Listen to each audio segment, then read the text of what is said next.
ரசூல் ஸல்லல்லாஹு அலைஹி வஸல்லம் அவர்கள் சொல்கின்றார்கள், வஅதல் பனாத், அதாவது குழந்தைகளை கொலை செய்வது, அதிலும் சிறப்பாக குறிப்பாக பெண் குழந்தைகளை, பனாத் பெண் குழந்தைகளை கொலை செய்வது. பெண் குழந்தைகளை கொலை செய்கின்ற ஒரு பழக்கம் ஜாஹிலியா காலத்தில் இருந்தது. ரசூலுல்லாஹி ஸல்லல்லாஹு அலைஹி வஸல்லம் அவருடைய காலத்தில் அல்லாஹ்வுடைய தூதர் ஸல்லல்லாஹு அலைஹி வஸல்லம் அவர்கள் அதை வன்மையாக கண்டித்தார்கள். மிக அதாவது எச்சரிக்கையோடு பிரச்சாரம் செய்தார்கள் மக்களிடத்தில், நீங்கள் அதை செய்யக்கூடாது என்று சொல்லி. அது ஒரு ஜாஹிலிய பண்பாக நாங்கள் இன்றைக்கும் வழங்கி இருக்கின்றோம். அல்லாஹ்வுடைய தூதர் ஸல்லல்லாஹு அலைஹி வஸல்லம் அவர்கள் அவ்வாறு எச்சரித்த அந்த எச்சரிக்கையை உறுதிப்படுத்துவதற்காக அல்லாஹ் தஆலா இதை உங்களுக்கு அல்லாஹ் தஆலா ஹராமாக்கி இருக்கின்றான் என்று சொல்லித் தருகின்றார்கள். ஏனென்றால் அல்லாஹ் தஆலா குர்ஆனிலே சொல்கின்றான், அவர்களுக்கு அல்லாஹ்விடத்தில் அதாவது ஒரு பெண் குழந்தை பிறந்து விட்டது என்று சொல்லி பஷாரத்து சொல்லப்பட்டால் அவருடைய முகங்கள் எல்லாம் கருத்து போகின்றதாம், கருகருப்பாக மாறிவிடுகின்றது. ஏனென்றால் அவர்களுக்கு ஒரு பெண் குழந்தை பிறந்ததை அவர்களை ஏற்றுக்கொள்ள முடியாது, அவ்வளவு ஜாஹிலியத். அப்படி இருந்த மக்கள் அல்லாஹ் தஆலா இதை தடுக்கின்ற, நீங்கள் இதை செய்யக்கூடாது. ஒரு நபித்தோழர் அல்லாஹ்வுடைய தூதரிடத்திலே வந்தார்கள். அல்லாஹ்வுடைய தூதரே, என்னுடைய ஒரு பெண் குழந்தையை நான் கொண்டு போய் கிணற்றிலே தள்ளிவிட்டு கொன்றேன். அந்த நேரத்திலே தந்தையே தந்தையே என்று சொல்லி அந்த பிள்ளை அலறிக்கொண்டு இருந்தது. அதுவையும் பார்க்காமல் நான் அந்த குழந்தையை தள்ளிவிட்டு கொலை செய்தேன் அல்லாஹ்வுடைய தூதரே என்று அல்லாஹ்வுடைய தூதர் ஸல்லல்லாஹு அலைஹி வஸல்லம் அவர்களிடத்தில் வந்து சொன்ன நேரத்தில் ரசூலுல்லாஹி ஸல்லல்லாஹு அலைஹி வஸல்லம் அவர்களும் அழுதார்கள், அவர்களை சுற்றி இருந்த மக்கள் எல்லாம் அழுதார்கள். என்னால் சுற்றி இருந்த மக்களுக்கு நன்றாக தெரியும் அந்த காலத்தில் அவர்கள் எதை செய்து கொண்டிருந்தார்கள், அழுதார்கள் என்ற வரலாறை நாங்கள் கேள்விப்படுகின்றோம். அன்பிக்கினிய சகோதரர்களே, பெண் குழந்தையை அதாவது கொல்லுகின்ற அந்த நடைமுறை நம்மிடத்திலே கிடையாது. இதிலிருந்து நாங்கள் இவ்வளவு காலத்துக்கும் தடுக்கப்பட்டு நாங்கள் இதிலிருந்து வெளியாகி வந்து விட்டோம், இதிலிருந்து காப்பாற்றப்பட்டு விட்டோம். ஆனால் அடுத்தடுத்து சொன்ன விஷயங்கள் எல்லாம் நம்முடைய வாழ்க்கையிலே சர்வசாதாரணமாக இருக்கக்கூடிய அம்சங்களாகத்தான் இருக்கின்றது அன்பார்ந்த சகோதரர்கள். மூன்றாவது ரசூல் ஸல்லல்லாஹு அலைஹி வஸல்லம் அவர்கள் சொல்கின்றார்கள், அதாவது அல்லாஹு தஆலா ஏதாவது ஒரு அம்சத்தை நமக்கு செய்ய வேண்டும் என்று நாடி இருக்கின்ற நேரத்தில் அந்த மாதிரியான அம்சங்களை நம்முடைய வாழ்க்கையிலே தடுத்துக் கொள்வது. அதை பற்றி அறிஞர்கள் சொல்லுகின்ற நேரத்தில் ஒரு சில செய்திகளை சொல்லுகின்றார்கள். பாருங்கள், இந்த ஹதீஸ் புகாரிலே வரக்கூடிய செய்தி. புகாரிக்கு ஷரஹ் எழுதிய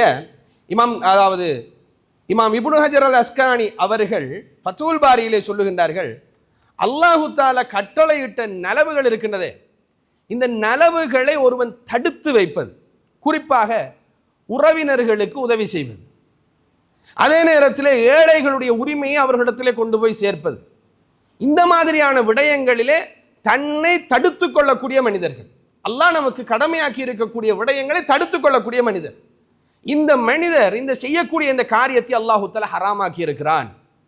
நமக்கு ஒரு விடயத்தை அல்லாஹ் அதாவது கடமையாக்கி இருக்கின்றான் என்றால் அந்த கடமையை நாங்கள் தடுத்து கொள்ளக்கூடாது. எல்லா விடயத்திலும் இது பொருந்தும்.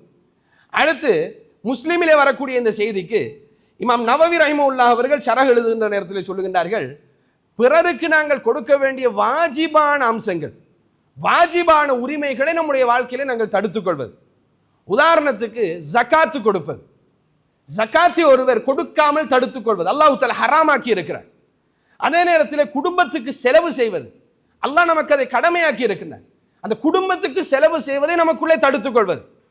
சில நேரங்களில் சில இடங்களில் நாங்கள் கேள்விப்படுகின்றோம், ஆச்சரியமாக இருக்கின்றது, குடும்பத்துடைய தலைவர், இதே யாரிலே கேள்விப்படுகின்றோம், குடும்பத்துடைய தலைவர், குடும்பத்தை நிர்வகிக்க வேண்டியவர், அவர் குடும்பத்துக்கு செலவழிப்பதை தடுத்துக் கொள்கின்றார். அவர்தான் மனைவிக்கு சாப்பாடு கொடுக்க வேண்டும், அவர்தான் பிள்ளைகளுக்கு சாப்பாடு கொடுக்க வேண்டும், அவர்தான் இந்த பெருநாளைக்கு உடுப்பு வாங்கி கொடுப்பதாக இருந்தால் அவர்தான் அதை செய்ய வேண்டும். உழைக்கின்றார், பணத்தை வைத்துக் கொண்டிருக்கிறார், ஆனால் குடும்பத்துக்கு செலவழிப்பதை விட்டு அவர் தடுத்துக் கொள்கின்றார். இந்த மாதிரி சில தந்தைமார்கள் இருக்கின்றார்கள். அல்லாஹ்வுடைய தூதர் ஸல்லல்லாஹு அலைஹி வஸல்லம் அவர்கள் இதை அல்லாஹ் தஆலா உங்களுக்கு ஹராமாக்குகின்றான் என்று நமக்கு சொல்லி தருகின்றார்கள். குடும்பத்துக்கு செலவழிப்பது என்பது மிக முக்கியமானது. ரசூலுல்லாஹி ஸல்லல்லாஹு அலைஹி வஸல்லம் அவர்கள் ஏழைகளுக்கு செலவழிப்பது, அனாதைகளுக்கு செலவழிப்பது, யுத்தத்துக்கு செலவழிப்பது, குழந்தைகளுக்கு செலவழிப்பது, அதாவது குடும்பத்துக்கு செலவழிப்பது என்கின்ற அம்சங்களில் எல்லாம் அல்லாஹ்வுடைய தூதர் இந்த அனைத்து ஒரு தினார்களிலும் குடும்பத்துக்கு செலவழிக்கின்ற அந்த ஒரு தினார் தான் மிக உயர்வானது என்று சொன்னார்கள். குடும்பத்துக்கு செலவழிப்பது என்பது உயர்வான ஒரு பண்பு, நாங்கள் செய்ய வேண்டிய ஒரு காரியம், நம்முடைய வாழ்க்கையில் இருக்க வேண்டியது.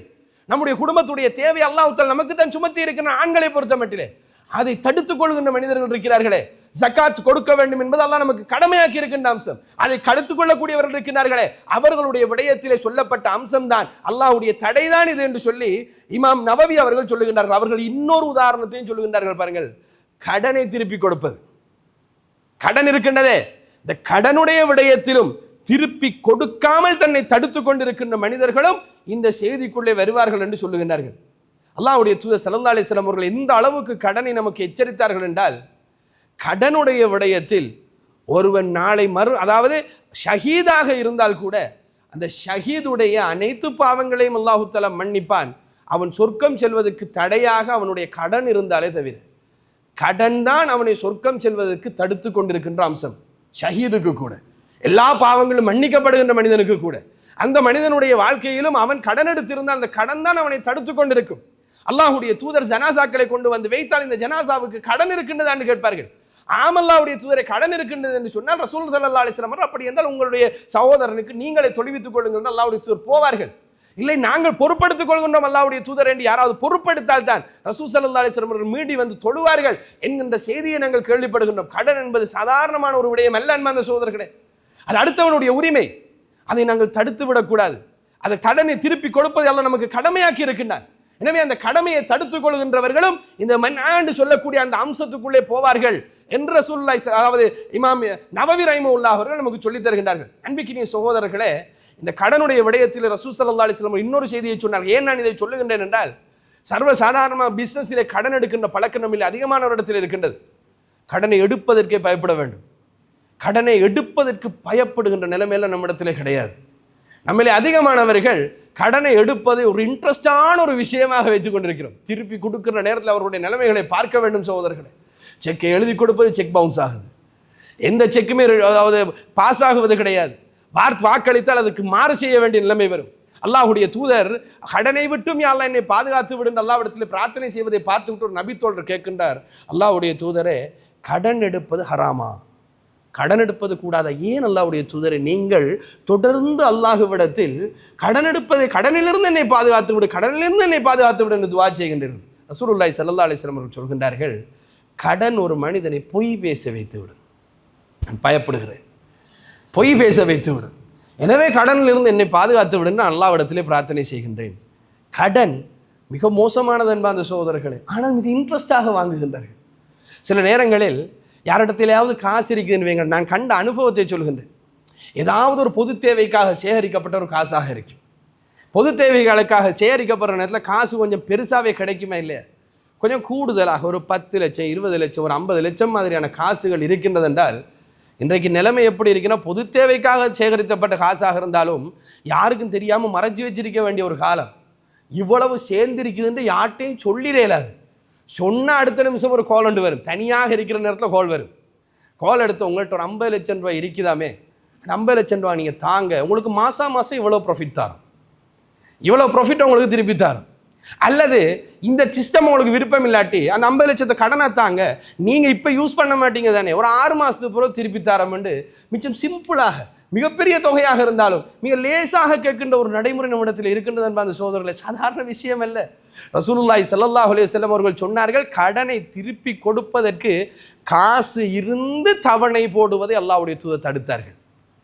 காசு இருக்குது, தவணை போடுவது. காசு இருக்குது, கால் பண்ணி உங்களுக்கு இப்போ காசு தேவையா, இல்லை ஒரு 2 மாதத்துக்கு பிறகு கிடைச்சா பரவாயில்லைன்னு அவர் சொல்லுவார். சில நேரங்களில் அவருக்கு தேவை இருக்கும், இல்லை என்றாலும் அவர் அவர் பிரச்சனைன்னு சொல்லுவார். நாங்கள் என்ன செய்வோம், அப்படின்னா 2 மாதத்துக்கு பிறகு தாரு. நமக்கு அந்த கடன் பாரதூரம் விளங்குறது இல்லை. காசு இருக்குதுன்னா கொடுத்து முடித்துடணும், தவணை போடக்கூடாது. ஆனால் நாங்கள் தவணை போடுவோம். இவ்வளோ காலத்துக்கு பிறகு தாரோம், இவ்வளோ காலத்துக்கு பிறகு தாரோம். சில நேரத்தில் ஒரு காசு ஒரு தொகை இருக்கின்றது, கடனை கொடுப்பதற்கெண்டே திருப்பி கொடுப்பதற்கெண்டே சேகரித்திருப்போம். ஒரு பிஸ்னஸ் ஆஃபர் ஒன்றும் வந்திருக்கும், அந்த ஆஃபருக்கு போடுவதா கடனை கொடுப்பதா என்கின்ற ஆப்ஷனில் நம்மிடத்தில் அதிகமாக வேலை செய்வது எது? பிஸ்னஸுக்கு போடுவது தான். கடனை கொடுக்கின்ற ஆப்ஷன் என்று வருகின்ற நேரத்தில் அவரிடத்தில் கால் பண்ணி ஒரு மாதத்துக்கு பிறகு தந்தா உங்களுக்கு பரவாயில்லைன்னு அவன் சொல்ல பரவாயில்லைன்னு சொல்லுவார். தவணை எடுத்துக்கொள்ளும். அல்லாஹ்வுடைய தூதர் தவணை எடுப்பதை தடுத்தார்கள்.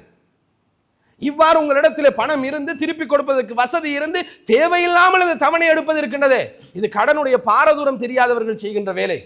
அந்த காரியத்தை அல்லாஹ்வுடைய தூதர் ஸல்லல்லாஹு அலைஹி வஸல்லம் அவர்கள் தடுத்தார்கள். கடமையான அம்சங்களை நம்முடைய வாழ்க்கையிலே தடுத்துக் கொள்வதை அல்லாஹ்வுடைய தூதர் தடுத்தார்கள் என்கின்ற செய்தியை ரசூல் ஸல்லல்லாஹு அலைஹி வஸல்லம் அவர்கள் சொல்லுகின்றார்கள்.